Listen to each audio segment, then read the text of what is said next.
Let's understand the concept of economics in detail. आज थोड़ा अच्छे तरीके से समझते हैं कि इकोनॉमिक्स एक्चुअली है क्या। इकोनॉमिक्स को समझने के लिए कुछ चीजों को समझना बहुत जरूरी है उससे पहले, जैसे कि उसका डेफिनेशन क्या है, इकोनॉमिक्स को स्टडी करने के लिए क्या क्या अप्रोचेस यूज होते हैं वगैरह वगैरह। So let's start with the first slide, the introduction of economics. Economics को समझने के लिए दो वर्ड्स का समझना बहुत जरूरी है हमारे लिए, वो है ऑइकोस एंड नॉमस। By combining these two words, ऑइकोस और नॉमस को जब हम साथ में कंबाइन करते हैं तो वो ऑइकोस नॉमस एक ग्रीक वर्ड बनता है। एंड उसका मीनिंग क्या है? सो ऑइकोस इज हाउस एंड नॉमस इज मैनेजमेंट। तो एक इंडिविजुअल हाउस मैनेजमेंट किस तरीके से करता है, वो अपना घर चलाने के लिए रिसोर्सेस को किस तरीके से यूज करता है, ये पूरा ऑइकोस एंड नॉमस में हम लोग डील करते हैं। So combinedly, oikos and nomos is oikos nomos. It is a Greek word. चलो अच्छे से समझते हैं कि इकोनॉमिक्स का बेस क्या है। सो इस फिगर को अगर आप अच्छे तरीके से देखते हो, so on the right hand side what you will say is the unlimited needs, and left side में आपके हैं लिमिटेड और स्केर्स रिसोर्सेस। एक इंडिविजुअल दोनों के बीच में बैलेंस बना के चलता है, या फिर वो बनाने की कोशिश करता है अनलिमिटेड नीड्स को लिमिटेड या स्केर्स रिसोर्सेज के साथ मैच करने के लिए। एंड यही इकोनॉमिक्स का कोर है कि दैट एक इंडिविजुअल कैसे लिमिटेड या स्केर्स रिसोर्सेज को अनलिमिटेड नीड्स के साथ मैच करता है या वाइस वर्सा। एंड जो पॉइंट ई है that is our equilibrium point, wherein एक इंडिविजुअल दोनों को मैच करके आगे चल रहा। सो ये तो बेसिक कॉन्सेप्ट है इकोनॉमिक्स से रिलेटेड, द टर्म ओइकोस एंड नॉमस। अभी इसको मैं अगर प्रॉपर तरीके से आपको समझा दूं या समझना है तो उसके लिए डेफिनेशन का समझना बहुत जरूरी है। So many authors have defined economics from different point of views, but उनका कंबाइन जो क्रक्स है वो कुछ इस तरीके से होता है। The definition says the study of how people, firms, government allocate scarce resources for production, distribution, and consumption for both, that is, at individual level and collectively. कुछ नई चीजें अभी यहाँ पे ऐड हो चुकी है, जैसे कि production as a term we are adding in the definition, distribution भी हम ऐड कर रहे हैं, कंजम्पशन भी हम ऐड कर रहे हैं, बट लेवल्स अलग अलग हैं। तीन वर्ड्स जो यहाँ पे कॉमन है, उसमें सबसे पहला people, the firm and the government. So इन तीनों को अगर हम कंबाइन करें या फिर इंडिपेंडेंटली स्टडी करें, so how they are managing the scarce resources for the production, distribution and consumption. So इन तीनों को अगर मैं कंबाइन करूं तो production, distribution and consumption, these are the economic activities directed towards the welfare of a society. हम produce क्या कर रहे हैं, हम कंज्यूम क्या करते हैं, किस वे से ये produce goods and services distribute हो रही है, ये सब इकोनॉमिक्स के सेंट्रल पॉइंट पे है। सो individual, firms, governments, how they are allocating resources is what the study of economics, according to the first definition. The second definition says the science of studying scarcity and its implication for the use of resources, production of a goods and services, growth of a production, and welfare over time. Both of the definitions combine same kind of a thing, resources को मैं किस तरीके से use कर रहा हूँ, and underline concept क्या है कि ये जो रिसोर्सेस है वो स्केर्स है।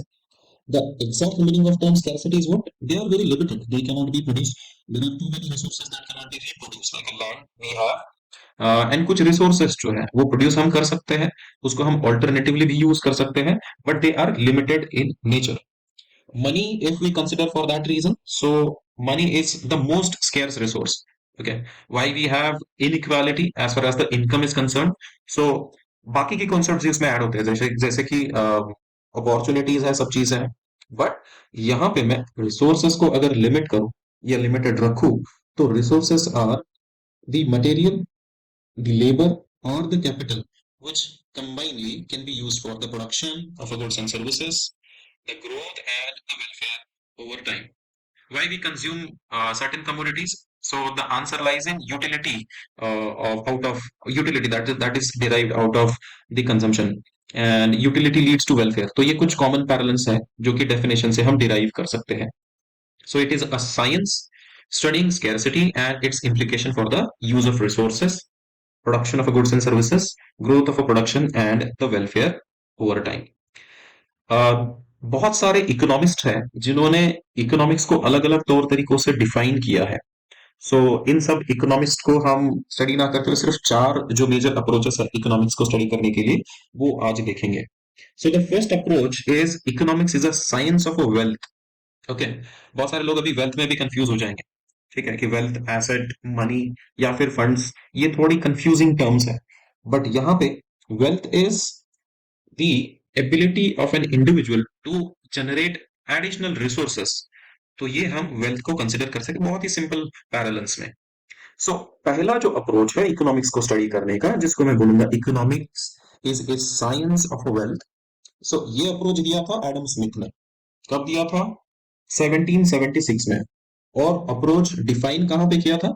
तो एडम स्मिथ ने एक बुक लिखा था जिसका नाम है an inquiry into the nature and cause of wealth of a nation. According to Adam Smith, wealth is welfare. Simple meaning है, अगर कोई बंदा वेल्दी है, कोई इकोनॉमी अगर वेल्दी है, तो वेलफेयर ऑटोमेटिकली फॉलो करेगा। सो इस अप्रोच में फोकस पॉइंट क्या है? So this approach Adam Smith economics is a science that focuses on factors that make economy rich and wealthier the nation, happier the citizen. This is what the concept.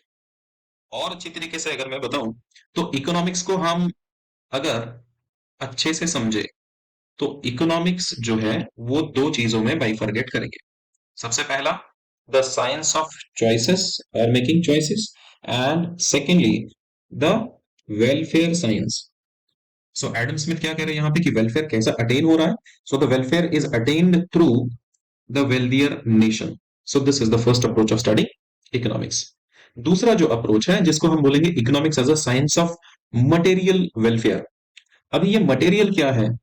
तो the things that can be directly indirectly calculated through money as the measurement tool, जिसको हम बोलेंगे material.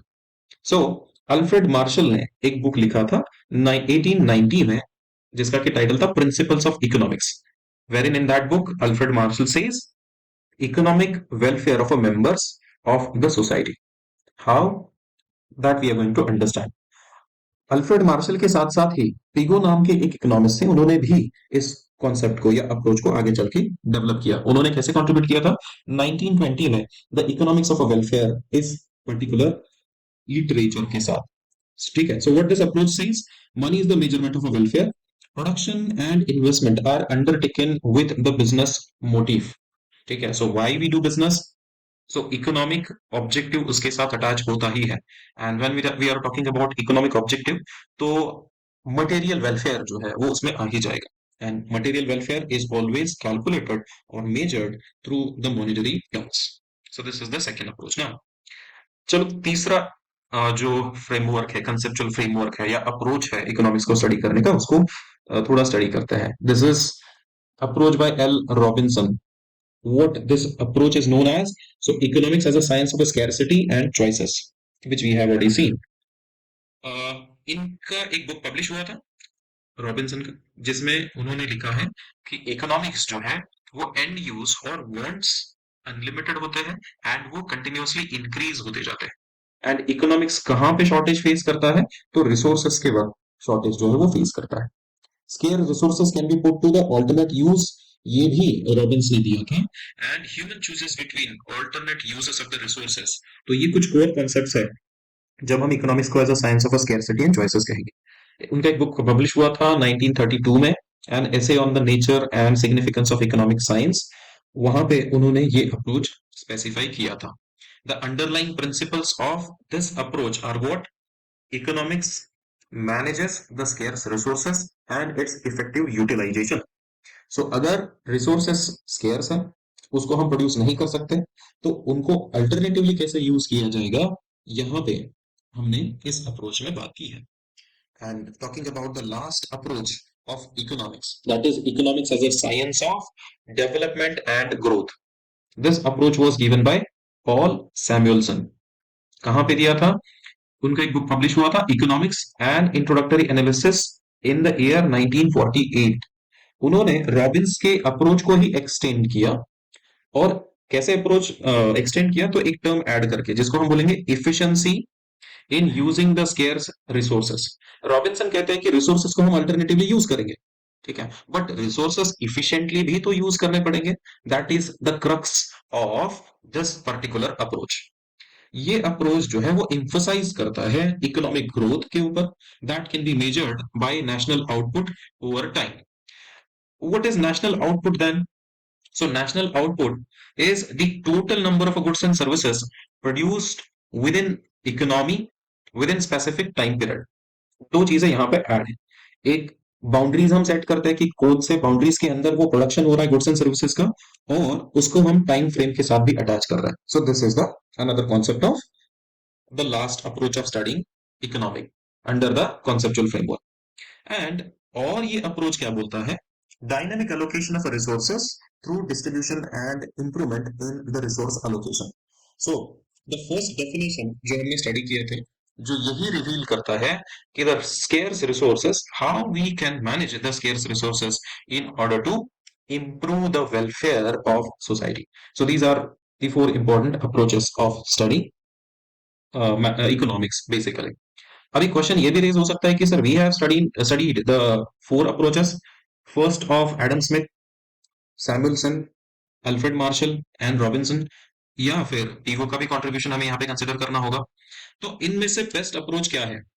सो जिन्होंने economics को define किया था, या फिर जो इकोनॉमिक्स को अच्छी तरीके से समझते हैं, they combine all the four approaches together and one complete definition can be reached on combining all these approaches। and वो definition क्या कहता है कि economics is the subject that studies those activities of a man which are concerned with maximum satisfaction।